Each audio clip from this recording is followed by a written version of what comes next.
Are you prepared for the big one? Well, today marks the anniversary of the last Cascadia earthquake that shook the Pacific Northwest at a magnitude of 8.7 to 9.2 hundreds of years ago. Wow, and as Jennifer Singh shows us, the Pacific Northwest may be a lot less prepared for the big one than we might think. On this day 324 years ago, the Cascadia earthquake hit the Pacific Northwest. And experts say it's only a matter of time before it happens again, and say we need to be prepared for the big one.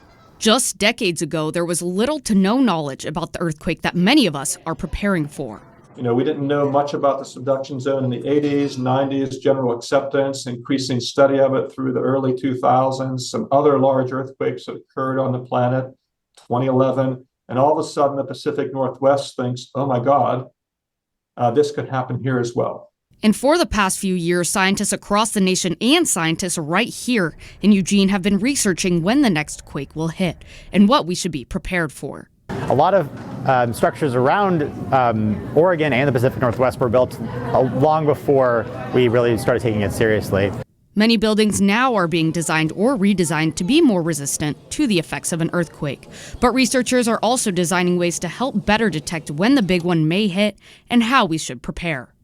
We have the system within a matter of 5 or 6 seconds identifies an earthquake anywhere in California, Oregon, or Washington.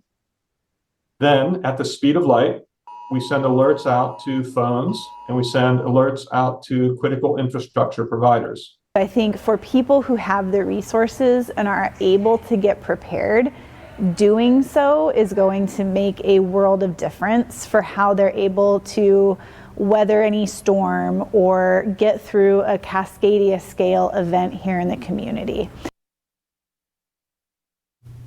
And speaking of earthquakes, it's been just over 30 years since a 6.0 and a 5.9 earthquake rocked the town of Klamath Falls. You can see some old footage of the damage that occurred right after those earthquakes back in 1993. These earthquakes were the biggest ones Klamath Falls had ever experienced, and there haven't been any quakes to that magnitude since.